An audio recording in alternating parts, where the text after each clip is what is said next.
Halo teman-teman, saya ingin berbagi pengalaman saya berkecimpung di dunia pendidikan. Saya mendirikan di Art School di tahun 2004. Saat itu saya masih berusia 24 tahun dan belum menikah. Saya akhirnya memberanikan diri dengan modal yang sangat minim untuk mendirikan di Art School karena didorong oleh kecintaan saya untuk belajar dan mengajar. Saya membaca banyak buku tentang pendidikan dan saya berpikiran bahwa saya ingin leluasa berkreasi dalam mengajar dan ingin langsung menerapkannya di lembaga yang saya dirikan sendiri. Akhirnya pada Januari 2004 saya memberanikan diri untuk memulainya. Dan berjalan dengan baik walau banyak tantangan. Akhirnya saya terus berjuang mengembangkannya dan hingga 2008 setelah saya menikah, saya dan istri bersama-sama serius mengembangkannya. Kami belajar dari banyak orang, dari banyak lembaga bahkan di kota lain, berdiskusi untuk melihat apa hal-hal kreatif lagi yang bisa kami kerjakan di lembaga ini, di Art School. Nah, kami sering berdiskusi dan sepakat bahwa pendidik adalah manusia transisi. Manusia transisi maksudnya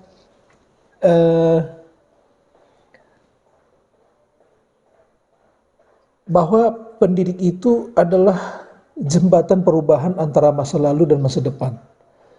Jadi guru dengan perannya di ruangan kelas, di sekolah, bisa membawa perubahan besar, pengaruh besar bagi setiap anak didik yang diajarinya di sekolah atau di kelas. Nah, keyakinan ini mendorong kami bahwa ada kerinduan yang muncul untuk berkreasi lebih besar lagi melalui pendidikan. Nah, kami dari hasil diskusi dengan banyak para educators, dari buku-buku yang kami baca juga, kami merasa bahwa ada banyak hal yang kami tidak bisa lakukan secara leluasa di les, di kursus atau di bimbingan belajar yang sudah kami kelola. Padahal pada tahun 2015 itu kami mendirikan ARK privat. Ada lebih 200 siswa khusus di ARK privat ini aja yang kami didik, dan di Art School itu ada 500-600 siswa setiap tahunnya. Nah, tetapi kami merasa lembaga yang kami dirikan ini tidak sebatas mau menghasilkan uang atau untuk sebatas pekerjaan bisnis aja. Kami ada kerinduan yang muncul bahwa ada banyak kreasi kreatif yang bisa kami lakukan sehingga anak-anak, para siswa bisa menikmati belajar atau bersekolah. Nah, dan kami merasa ini harus kami mulai di early child education. Ada banyak pemikiran yang sangat memengaruhi kami. Akhirnya kami memberanikan diri untuk membuka TK dan SD. Nah, akhirnya kami memulai mendirikan TK itu pada tahun 2019. Nah, tetapi apa saja yang mempengaruhi kami sehingga memberanikan diri membuka TK dan SD ini? Nah, yang pertama itu adalah pemikiran dari seorang reformis sosial asal Amerika namanya Frederick Douglass. Beliau berkata bahwa it is easier to build strong children than trying to repair broken men. Nah, maksudnya adalah bahwa jauh lebih strategis, jauh lebih mudah, bahkan jauh lebih baik membangun anak-anak yang kuat dibandingkan kita menghabiskan energi memperbaiki orang-orang dewasa yang sudah rusak. Tentu sangat penting jika kita juga sebagai pendidik tetap berupaya, tetap melakukan upaya sengaja untuk memperbaiki orang-orang dewasa yang sudah rusak. Tetapi kami berpikiran bahwa ingin memberikan energi yang lebih banyak untuk mendidik anak-anak yang kuat. Nah, seperti pemikiran Frederick Douglass ini, pengaruh yang akan diberikan jika kita membentuk anak-anak yang kuat sangat luar biasa di masa depan.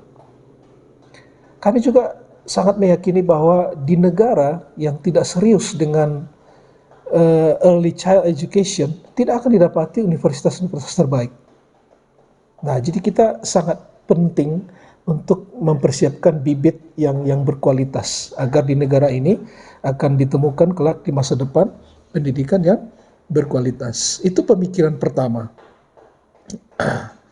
Nah, pemikiran yang kedua adalah dari seorang filsuf Yunani bernama Aristoteles. Nah, kita pasti sering mendengar pemikiran beliau ya. Beliau ini sangat pintar ya, sangat jenius. Dia bisa memberikan pemikiran yang sangat dalam di semua hal. Tetapi karena kami berkecimpung di dunia pendidikan, kami sering menelaah pemikiran-pemikiran beliau di bidang pendidikan. Dia pernah bilang bahwa good habits formed at youth make all the differences. Jadi kita harus mendesain secara sengaja kegiatan-kegiatan positif atau kegiatan-kegiatan baik, kebiasaan-kebiasaan yang bermanfaat untuk dilakukan oleh anak-anak kita sejak kecil. Jadi kita secara sengaja mendesain apa yang mereka lakukan, dan dalam hal ini di sekolah. Nah, jadi kita terus belajar bersama, menciptakan kegiatan-kegiatan kreatif yang bisa dinikmati anak-anak ini. Nah, bahwa belajar itu harus interaktif, harus seru-seruan. Jadi sekolah itu tidak selalu materi PR, tetapi kita harus mendesain kegiatan-kegiatan yang bagus untuk mereka bisa nikmati dalam bersekolah. Nah, jadi hal-hal positif yang kita persiapkan untuk mereka ikuti ini ternyata secara tidak disadari itu akan menciptakan, akan menghasilkan impact besar di masa depan. Nah, seperti ucapan beliau tadi, make all the differences. Perbedaan-perbedaan signifikan itu akan dihasilkan dari hal-hal baik yang kita desain untuk mereka lakukan sejak kecil, sejak TK dan SD. Nah, berarti solusi terbaiknya adalah mendidik sejak kecil. Itu pemikiran yang kedua. Nah, pemikiran yang ketiga adalah dari Raja Salomo. Dia adalah seorang pemimpin yang sangat berhikmat. Beliau pernah berkata, didiklah orang muda menurut jalan yang patut baginya, maka pada masa tuanya pun ia tidak akan menyimpang daripada jalan itu. Jadi Raja Salomo sangat yakin bahwa jika seseorang dididik saat muda, di masa tuanya dia tidak akan menyimpang daripada jalan itu. Nah, jadi kita tidak boleh abai, kita tidak boleh lalai mendidik anak-anak sejak kecil. Nah, karena habits yang sudah tercipta sejak kecil itu akan menjadi bekal yang sangat kuat bagi mereka di masa depan. Malah dalam bahasa Inggris ucapan beliau lebih tegas lagi, yaitu train a child in the way he should go. Train, melatih, berarti melakukannya secara berulang-ulang. Jadi bukan mengajari anak hanya sekali kebaikan lantas selesai, tidak. Tapi kita harus mentrain, kita harus melatihnya atau melakukannya secara berulang-ulang. Nah, jadi memang para orang tua, para pendidik harus mengabdikan diri kita untuk memberikan disiplin belajar kepada anak-anak sejak dini. Prinsip umumnya adalah bahwa seorang anak yang telah dididik dengan benar tidak akan menyimpang dari jalan saleh yang telah diajarkan orang tuanya. Pemikiran keempat dari banyak pemikiran yang sangat memengaruhi kami di dunia pendidikan adalah dari Albert Einstein. Kita pasti sering mendengarkan nama beliau, seorang yang sangat jenius. Albert Einstein berkata bahwa everybody is a genius. Everybody is good at least at something. Bahwa setiap orang pasti hebat minimal dalam satu hal. Nah, beliau melanjutkan, but if you judge a fish by its ability to climb a tree, it will live its whole life believing that it is stupid. Tapi jika kita menilai seseorang, dalam hal ini, dalam konteks ini, jika kita menilai seekor ikan dari kemampuannya memanjang pohon, maka ikan akan meyakini dirinya bahwa dia bodoh. Ya, iya. Bagaimana mungkin seekor ikan memanjat pohon? Nah, tapi ikan itu ya berenang. Artinya